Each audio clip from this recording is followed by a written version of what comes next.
Hey everyone, so I'm here again with Christina Luna, Yeah, astrologer, shamanic astrologer, and an everything woman, like many of us are, many hats, many roles.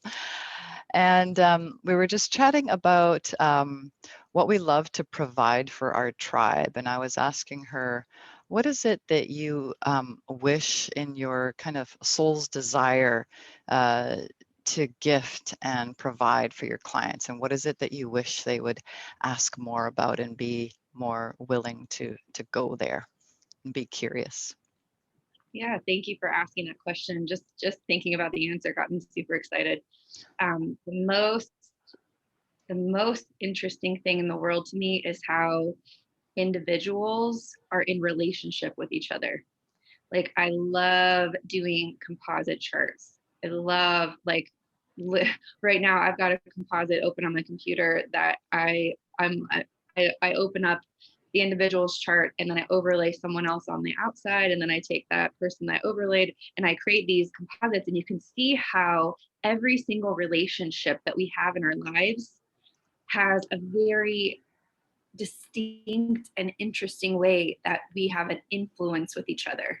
Like Mm, there are always, especially if it's a significant relationship or something that feels like either it was really hard or it's really exciting, there's always these really synchronistic points when you overlay the charts where you can see, wow, this is going to be a relationship that really catalyzes a transformation in your whole world about what you thought relationship even could be, or this is going to really catalyze, it's going to put a lot of pressure on you to get in your integrity around your career and legacy. Or like there's mm. like the most interesting things for me are when people ask me, I've got this person in my world or my daughter or my sister, and I really want to know how we are interacting with each other, Mhm. because the it is brilliant. I love the fact that a, a data a data point, we Mhm. take just a Right. time of someone's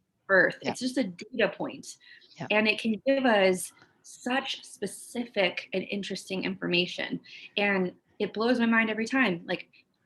And then when you overlay two data points and you look at Mm, the dynamic between these two data points, that's when the juice starts to really yeah. flow. Because it's one thing to, like, we do this a lot, we take a person's natal chart and that's one data point and we Yes. overlay it with the current divinity, the Yeah. current like Right. climate. There's a relationship that we all have with the current moment or with certain events of our lives.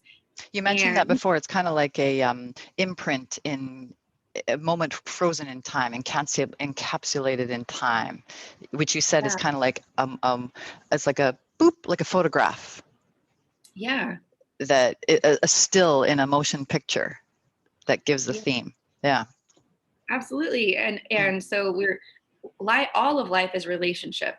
mm, And when a person asks to know more, not like, the question might open up as like, is this person a good person for me, mhm. or is this relationship compatible?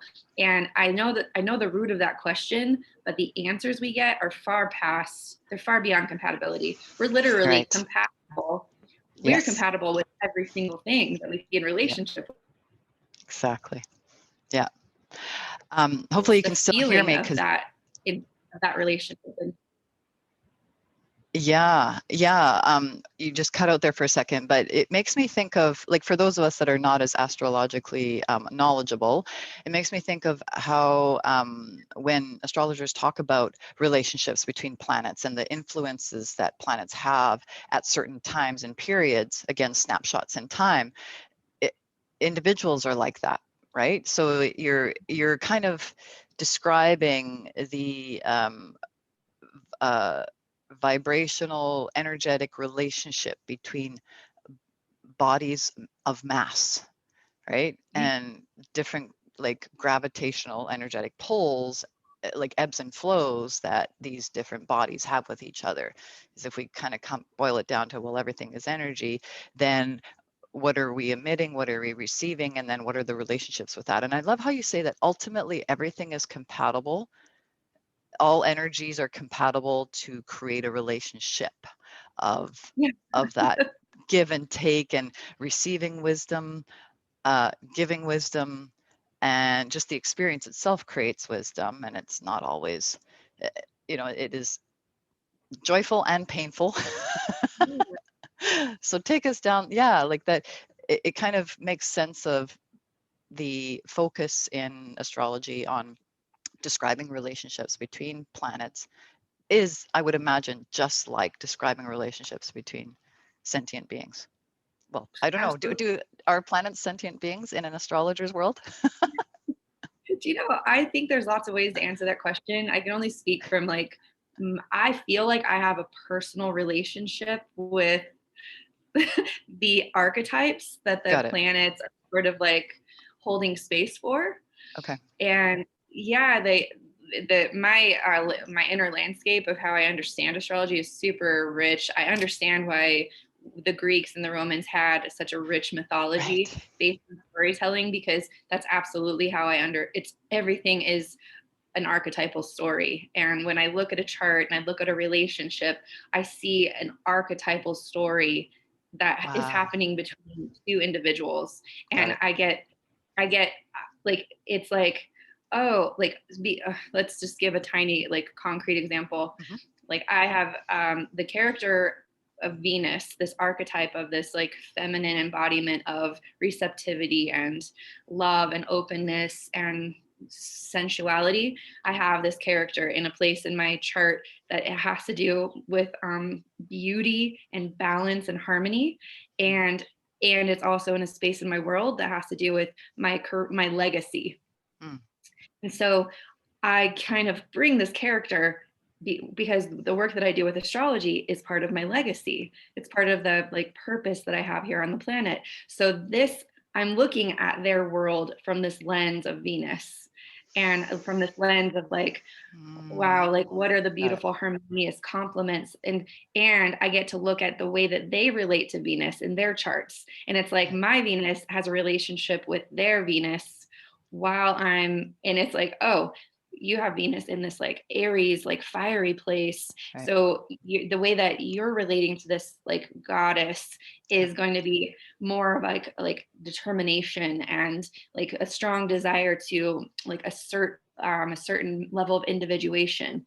Got And it. so like I've got a mythology over here in my world relating to a mythology over there. And when that becomes a storyline, then it feels so magical. And when it becomes a Yeah. storyline that can actually be made practical, that's the key element is if we actually studied myth and understood why it was practical for the day-to-day lives of the individuals that were perpetuating Yeah. those legends and myths, we start to understand even more about that relationship we have with our psychology and with Totally. its human psychology. It's the hero's journey. And ultimately, we're each individually our own hero within this archetypal mythology. And so each one of us is playing out our hero's journey within the Odyssey, within, it's beautiful because then it gives purpose and meaning to an Yeah. otherwise, to the otherwise unknown, the great Yeah. unknown.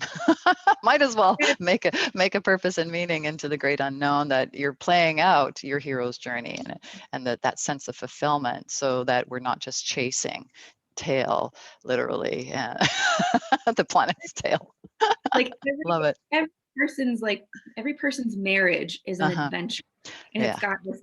it's got this like storyline. The adventure, if there's the beginning of the adventure or the part of the adventure where the character's starting to feel like restless, or Totally. and we can be like, okay, well, let's just take a look at where we are in that cycle, and what is like what you a lot of times people have fear of making big life decisions because they're worried about their own discernment as to what they're valuing when they're making that decision. Geez, am I valuing just getting more time to myself and being independent, am I forgetting how valuable having like committed relationship actually is? Yeah. Like, so like I feel like when we can take a look at the bigger picture of human psychology, and what drives it to come to decision point in the first place. And we can look at, oh, wow, we can really see that the wanderer in your chart, the wanderer character Yeah. is really ready for a new journey. Yeah. Is there the balance, the security that these other characters are bringing to you Yeah. while communicating about the needs of the wanderer? You bring up a good point, like in developmental psychology, sometimes there's certain traits or characteristics that don't manifest until a life trigger erupts them, kind of like a seed has suddenly been watered and boom, something that wasn't there before now comes into being.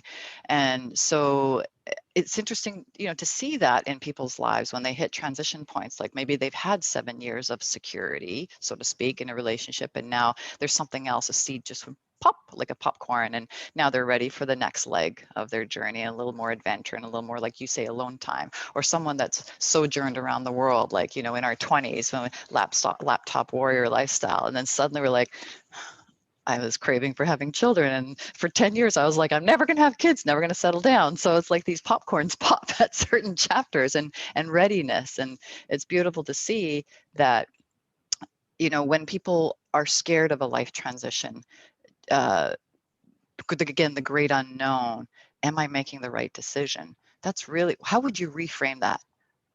Am I making the right decision? What really is there an opportunity for in someone's life? Wow.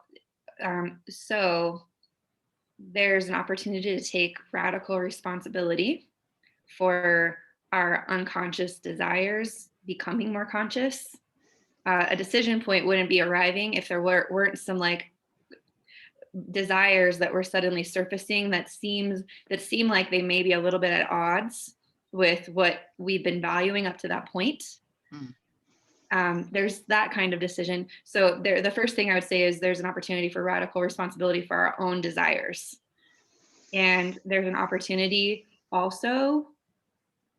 I once had a dream that I was shown these 4 different avenues. There was like one life experience, but there were 4 different ways, people specifically, that I experienced that one thing with. And in each of the each of the 4, I attributed that good experience to my circumstances. I was like, oh, the reason I'm having this experience is because I stayed in my marriage.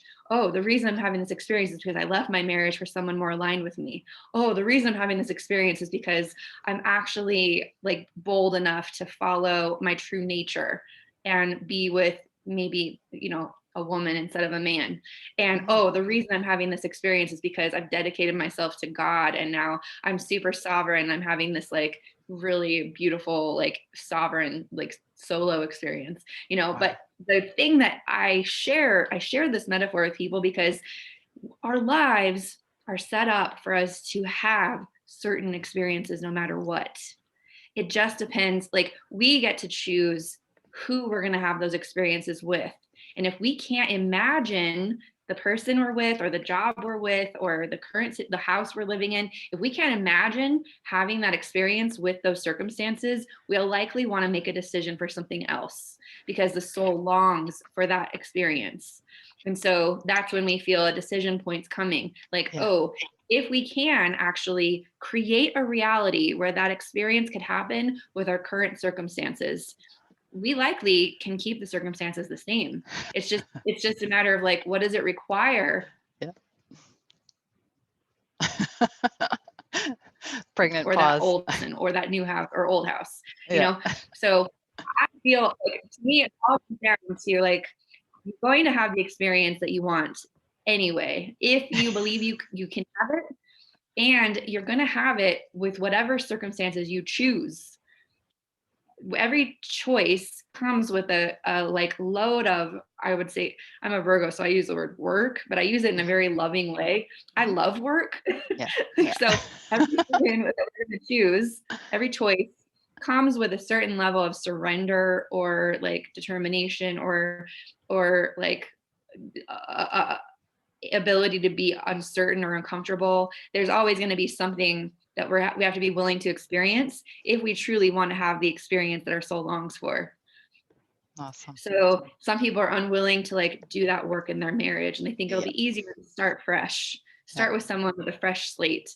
And some people think like, oh, well, why don't I just remodel my house instead of moving to a whole new, another place and like reestablishing myself in a whole new community? But some people are like, no, I need all that fresh new energy because I have a hard time reinventing myself while I'm still in these circumstances. That's right. Yeah. Yeah. So And why fight the current when life can take us, you know, the river can guide us instead of there's times to fight the current and really stand and create, as we say, meaning and purpose, especially like in terms of social reform, revolutionary change on a societal level. But then there's also times to take the river and let it guide you. Beautiful. Love it. As always, thank you so much, Christina. One thing maybe to close that you'd love to give everyone for 2021. how about I just take it to like this, like April? How about I take it to Okay. like, Yeah, please. I know these conversations are sort of evergreen, but Yeah. um, there, you know how you talked about seeds and there's Uh-huh. certain like moments of readiness for certain seeds. Yep. Well, the seeds, there's a seed that's sprouting for us, and it's characteristic of the entire year. But specifically, it'll feel very potent right now. And there are some seeds that are only activated by fire. There's some seeds in nature Yes. that are Yep. only activated if there's been a forest fire where a lot of the old growth has been burned away. And then the sunlight, the water, Yeah. the soil, and the resources are suddenly available for those new seeds to actually be able to take root and grow. But the seed, nature's very wise. It knows that that seed couldn't have flourished if all the old growth forest was competing for its resources and sunlight and all that stuff. Mm. So we're actually in a time where the seeds of our life are being activated by fire. Ah, So it's a really good time to be asking ourselves, what is our relationship with the element of fire? What does that actually mean to me?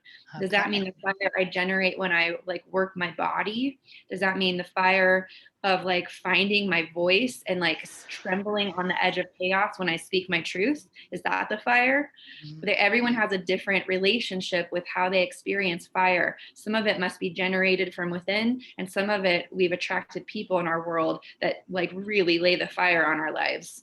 And Mm. so, or circumstances that seem to be a fiery, like, ooh, I got to walk through this fire. But my thing that I would love to leave us with is there are some beautiful, amazing seeds that can only be activated if we allow the fire to burn off the old growth.